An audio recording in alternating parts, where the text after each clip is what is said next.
there you have it.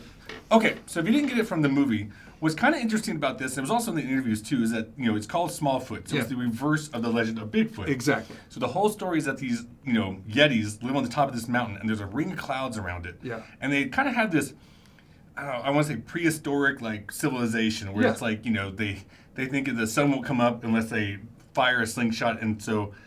Hit a gong and to make sure the sun will come up the next morning. Oh, okay. And that's actually voice. The guy who does it is Channing Tatum's father, Danny DeVito. Okay. And so he's going to take over it. And so, but there's a belief system that there's a legend of the Smallfoot. Yeah. But they're like, you're not allowed to believe in it like that. And so one day, Channing Tatum's walking around and he comes across this pilot that actually crashes his plane and lands, parachutes right in front of him, and it's voiced by James Corden. So the people come from a more modern time. Oh, it is modern time. Okay. That's the thing. They're just above the mountain. Right, like that. and obviously lost to time. They're still prehistoric. Yeah, so what happens is a gust of wind takes James Corden off. He goes down like this cloud. So he runs off and tells everybody that's going on. That he's seen a Smallfoot. Yeah, but Common's like, like this, we don't talk about the Smallfoot. So they banish him. And then he meets a little society with that's led by Zendaya. And so they're like, we believe you, and we want to find out. So what do? They go below the clouds.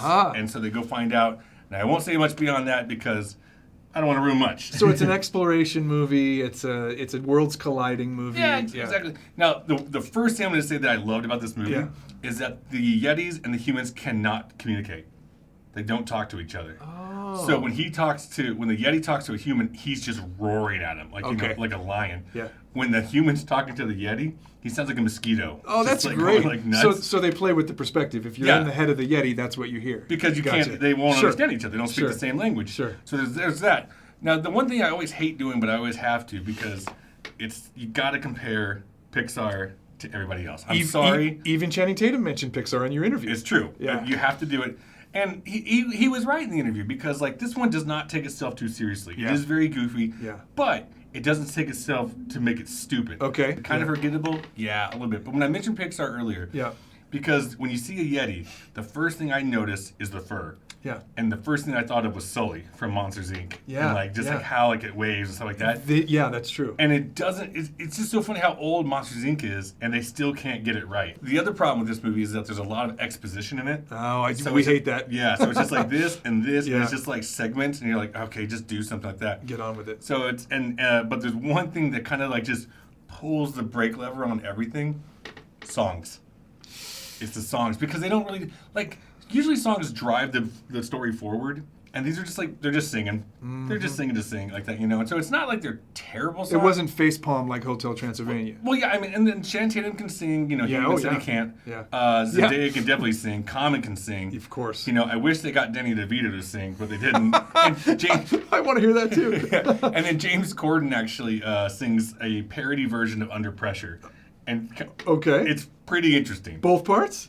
Does somebody do it with him, or? No, I think he just does it by himself. I remember. It's been a while since I've seen it, but it's definitely. That's great. I think kids will love it. Okay. And parents won't sit there with their like, oh my god. Yeah. I enjoyed it. I'm probably at 2.5. Really? Okay. Yeah. I mean, that's actually not bad. It's not terrible. That's a decent score. I mean, but it's more for kids than adults, is what you're saying? Oh, easily. Yeah.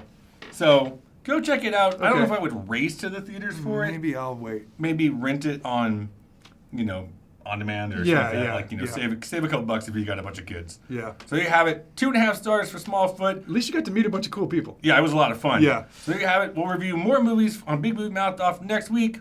We'll see you then. See you soon.